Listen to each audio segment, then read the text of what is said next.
Hello, ladies and gentlemen. Welcome to the final part of the British series. We have seen her rise, we've seen her struggles, and now we are gonna see her fall. Let's explore the final story of the British Empire, the fall. So, this is now the decline of the British Empire, the decolonization era.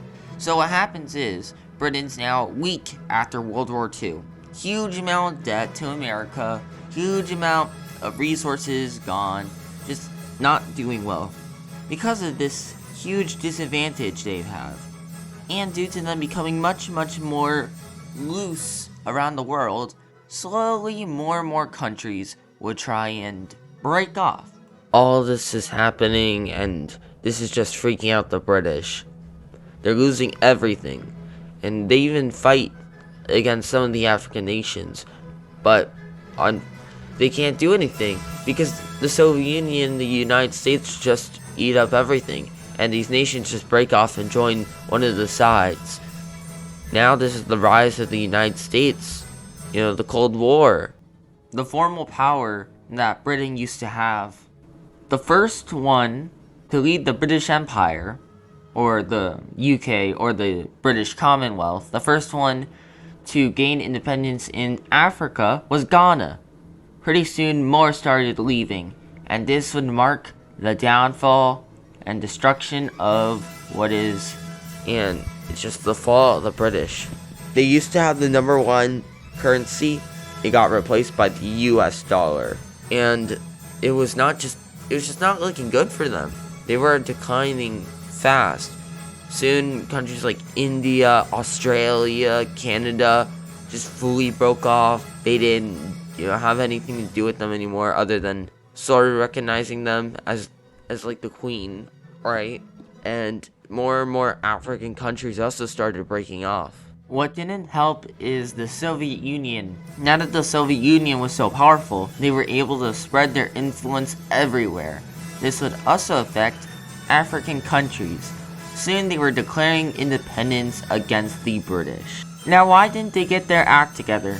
They still were pretty strong, their economy was powerful, and they surely could recover within like a decade. The reason being, after World War II, they saw themselves as mad people. They didn't see themselves ever since World War I. It wasn't the same. So people kind of just gave up. It was way too costly. It just wasn't the things that they wanted to do anymore. They would slowly just give up, along with other countries that had colonies, like Portugal, Spain, and even France. This would be the sad downfall of all the colonization in Europe. I mean, it's lucky for all the African nations, but we're focusing on Britain right now. Britain would have their slow downfall.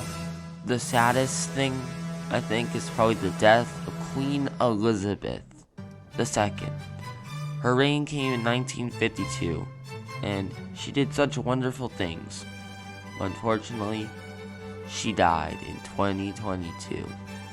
This is a very tragic and sad moment to many people, and this kind of made even more people want to leave, as it showed Britain nothing but just melancholy.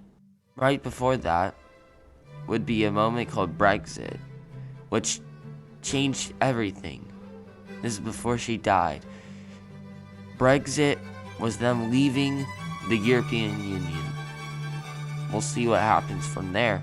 But this teaches us something about power. How a country can gain so much and lose just as much within just 40 years. Clearly, we can see that there's no doubt that they made a change to this entire world. They changed everything. They had spread great ideas of democracy, great ideas of law, God, and truth. They had changed the world. I would argue maybe for the better, sometimes for the worse. But they have, without doubt, created some of the greatest changes of the entire world. It is crazy how powerful the British became. So this is the end. Hope you enjoyed this. Yeah, this is the story of the British Empire.